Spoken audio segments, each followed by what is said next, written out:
Rumus-rumus Quran itu yasarnal Quran, mudah. Ingin kaya, berkahkan hidup. Orang berkah pasti kaya, tapi orang kaya belum tentu berkah. Fir'aun kaya, Sa'labah kaya, Korun kaya, Syadad Hamam kaya, Tutang Kamun kaya. Itu yang Raja Mesir itu, yang hartanya berlimpah. Kalau hanya kaya belum tentu berkah, tapi orang berkah pasti. Jangan menunggu kaya untuk bersedekah. Bersedekahlah. Saat kau sedekah, saat itu Allah kayakan. Ya, maka nanti kalau punya suami rada diganggu istri orang, pelakor gitu, sudah sedekahin aja. Biar kita kaya. Ya. Ini mumpung belum pada nikah nih, harus siap mental. Kalau ingin kaya harus bersyukur. La in syakartum la ajidan. Sesayang apapun sama suami, dan gak bakalan ikut mati, enggak? Ish masyita, silakan. Kamu mau, silakan. Fa innaka mayyitun, tapi setelah wafat kamu mau ngapain? Kul mam ahbibta, katakan apa yang kamu cintai, cintai aja. Tapi semua terpisah. Istri jadi janda, anak jadi yatim, suami jadi duda. Kita ikut nggak? Enggak. Tapi yang unik masalah rizki. Rizkinya ketika suami wafat, kita masih makan nggak? Anak kita masih makan nggak? Masih pakai baju nggak? Pertanyaannya sederhana. Yang ngasih rizki berarti saha? Siapa? Allah. Oke. Jadi pantas ketika Isra Mi'raj Nabi diperlihatkan dari ketinggian Sidratul Muntaha, dua tempat yang tempat kembali manusia kelak, yaitu surga dan neraka. Ketika Nabi melihat neraka, Nabi kaget. Ini uritun nar, aku melihat neraka. Faida aksaru ahliha, kebanyakan yang mendudukinya An-Nisa. Kagetlah perempuan saat itu. Wahai ya Rasulullah, kenapa perempuan? Jangan bertanya kenapa perempuan. Perempuan seperti apa? Yakfurnal athir, yang mengkupuri pemberian suaminya. Maka harus jadi istri soleha. Itu yang dikasih suami berupa nafkah ke ibu itu bukan dari suami, itu dari Allah. Makanya jangan dikupuri sebesar apapun, sesedikit apapun. Misalkan kita dikasih nafkah seminggu 1 miliar, syukuri, alhamdulillah. La in syakartum la ajidan, itu janji Allah. Nanti Allah tambahkan kalau kufur inna adzabil sadid, maka perempuan banyak yang diazab gara-gara kata-katanya yang seperti sederhana. Aku nikah sama kamu beb, aku nggak pernah dikasih apa-apa, nggak pernah punya apa-apa. Kata suaminya nggak apa-apa, cuman apa-apaan. Itu baju kan baru aku beliin, itu magic gear, magicom, dispenser, dikorupsi, nggak punya apa-apa. Nah Allah marah, hakikatnya itu kan pemberian Allah. Positifnya apa?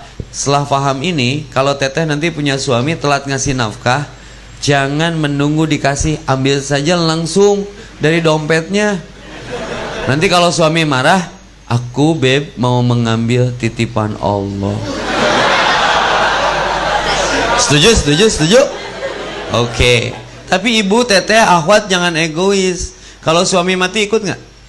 Nggak. Berarti suami pun titipan Allah. Maka kalau suami diambil orang, jangan marah karena itu titipan Allah. Ya. Sedekahin aja udahlah. Teteh suka nggak punya suami taat ke Allah? Suka. Yakin? Suami suka ke masjid? Suka. Suka sedekah, suka tilawah, suka nggak? Suka. Berarti teteh tipikal istri yang soleha karena mendambakan suami yang soleh. Ya. Nggak apa-apa kalau suami kita nanti nikah lagi, nggak apa-apa. Nggak apa-apa. Kan menikah itu perintah Allah. Allah melarang nggak suami kita menikah lagi? Kenapa ibu berani-berani ngelarang melebihi Allah? Nah ini persoalannya yang harus diluruskan ya. Ada penyakit hati. Afala yatadabbaruna al-Quran? Kenapa engkau tidak mentadaburi Quran? Am ala qulubihim aqfaluha? Atau memang di hatimu banyak penghalang-penghalang rasa cinta? Surat At-Taubah ayat 24 tuh.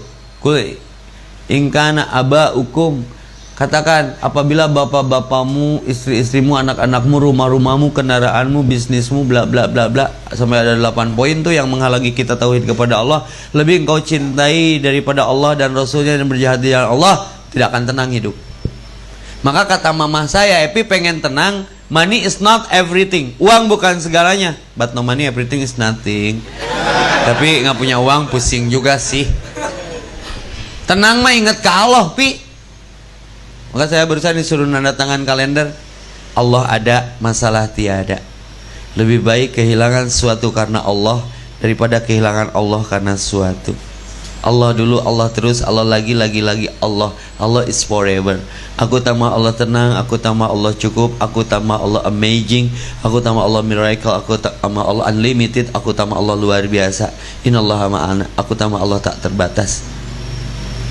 Ingat Allah, hati tenang. Ala bidzikrillah tatmainul qulub. Dan sebaik-baiknya dzikir adalah qiraatul Quran. Makanya kalau stres, orang soleh itu nggak kemana-mana. Dia ambil wudhu, dia sholat, dia tilawah. Karena ketika Quran dibaca, Allah sedang bicara sama kita. Perhatikan isinya, pasti itu jawabannya. Ketika kita resah, gelisah, gundah, gulana, melau, risau, galau, ditinggalkan seorang, langsung Allah kita baca ayatnya secara random. Menyatakan ala tahinu ala tahjan, innallaha ma'ana. Jangan sedih, karena aku lebih banyak stok kebaikan daripada apa yang kamu harapkan. Belum tentu apa yang kamu anggap baik itu baik buat kamu. Kenapa dia yang kamu inginkan pergi darimu? Karena aku cemburu padamu, hambaku. Ketika kita menginginkan seorang lalu dia pergi dengan yang lain, itu teh cara Allah mengistirahatkan dari cinta yang salah. Karena Allah itu pencemburu. Minta lagi sama Allah, ya Allah, kalau memang dia bukan jodohku dan tidak baik di sisiku, simpan dia di sisimu. Ya, enak tahu, dekat dengan Allah mah hasbunallah wa ni'mal maula wa ni'man. Cuma nggak bisa kalau nggak soleh. Ngaku soleh salah, ngaku salah baru soleh. Paham? Aku mah soleh, tapi ngaji nggak pernah, rawatib anti, zuhur mengeluh, asar malas, maghrib dingin, isya gerah, tahajud bergelut dengan selimut, zakat merasa dicuri, poligami merasa dizolimi, rawatib anti, ingin masuk surga. Surga yang mana? Apa meni percaya diri, punya orang dalam, punya kenalan. Baca Quran, baca Quran, baca